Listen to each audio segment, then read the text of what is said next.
Now, I will say about this recording, there might be a little bit of problems because the internet here is not the best. I've tried this multiple times. It's been unstable like crazy.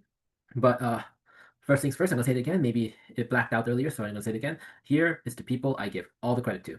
Hopefully it recorded correctly because I have waited like at least 10 seconds, but I'm gonna wait 30 seconds more because last time it didn't show anything and actually skipped parts, so I don't know what to say to that. I'm gonna just wait here for a little bit, like 10 minutes or so, or some expansion of a channel pipe, eventually turning into what we call nozzle, and then it's going to be a throat. Then it's going to be a diverging and converging, diverging nozzle with, you know, with area mattering, throat mattering, where m equal 1. Eventually that will be true, but for now we need to. That's important. But for now, let's think of what that would mean. First of all, we need to talk about shock like this, right? Obviously, if there's a shock, normal shock, then this will be smaller, as always. Well, what does that really mean, to be fair? That is basically you're getting a control volume a little bit, which is how we did it always in undergrad. But in graduate, there's a way easier way, which is doing it, making all the gradient into dx's instead of making it ODE, which is quite beautiful, I must admit. But right now, we're doing it this way just to show off. This is n vector, right? Now, if this is n vector, this is going this way, it's opposing each other, so that has to be a negative over here. What that means is a negative rho u, I believe, because it's up over here, and then there's negative u, and then this over here is a plus, so it's going to be a plus rho du d equals 0. And let me double check. I don't know where that answer is, but I'm pretty sure I'm right. I'm pretty sure I'm right. Yes, yes, yes, I am right. Yeah, obviously, that has to be true. Now, what else does this tell me is the second thing it tells me is the this relationship over here, as we said multiple times, and you're probably getting bored of it. How do I make a highlight? Uh, uh, this pointer, this portion. And oh, smart draw. Oh, you can make a circle with this. Oh, I did not know that. That is awesome. I did not know smart draw existed with the. Okay, that gets things easier. What does that mean? So what does this mean is that you need to look at continuity again, which is going to confuse the hell out of me, but bear with my incompetence a little bit.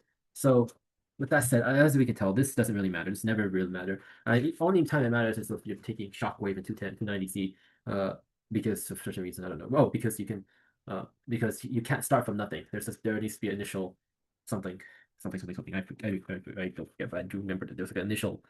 You know what? I should stop talking. I'm confusing myself. So what I'm trying to say is the next thing we can do with continuity is this portion over here. Now we can say rho UA, if I remember correctly, is x plus the dx over here. What's happening here is that we're getting this over here now, over here. Now we're going to minus it with this. So we're going to minus rho UA parentheses x equals 0. So what on earth are we doing? So we're getting over here is we're getting x plus dx from the space and getting minus by the back. What does that really tell us? That's integrating over the surface basically. But but I want to explain it carefully. So let me explain here. This is Taylor series. So in the Taylor series expansion, let me just do this. Remember correctly, it's fx plus um, df x dx dx, if I remember correctly.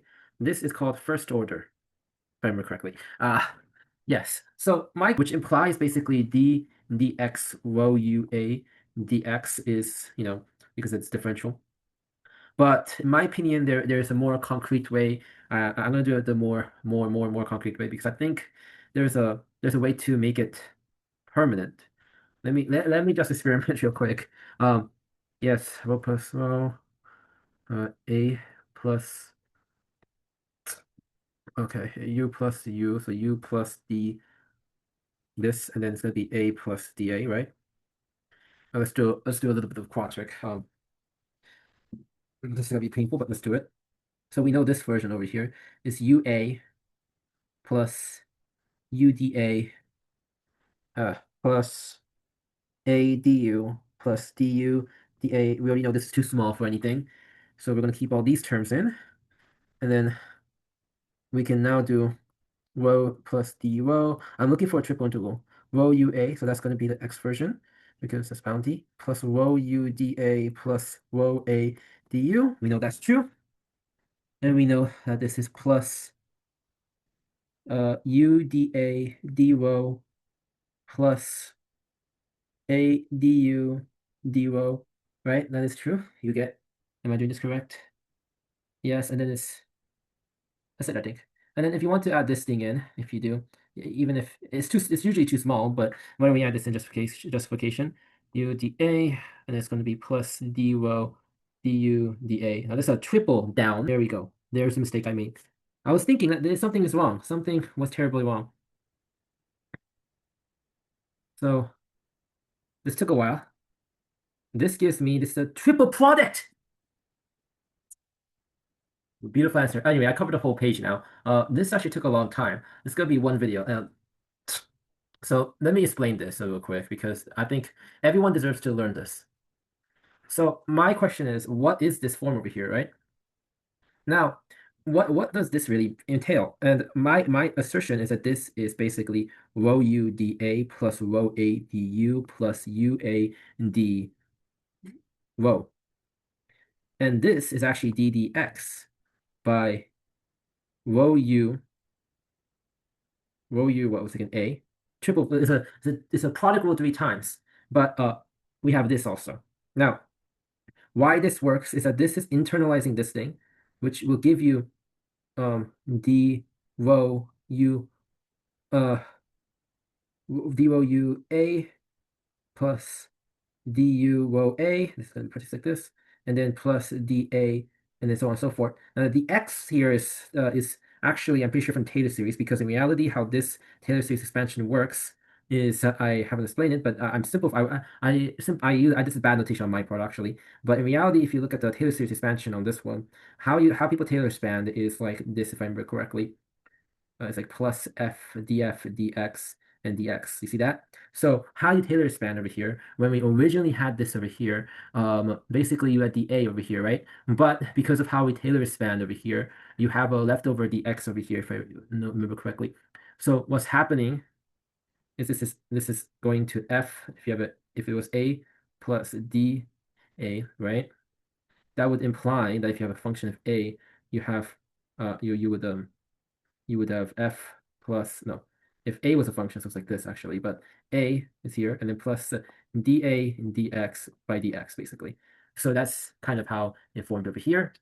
So dx shows, but what I'm doing over here is basically just removing this and just formulating like this. But in reality, what I should have done is basically do the long way.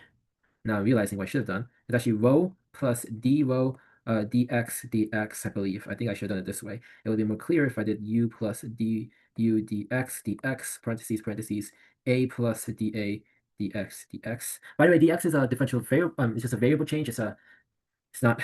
I don't know how to say it, but it's not meant to be. You know what I mean. Anyway, now we can say that it's rho u a. I believe I'll double check all this, but it should be the same thing. And then it'll be plus rho. Oh, I need to do it one at a time. It's going to confuse the hell out of me if I don't. So it's going to be rho u plus rho du dx, right?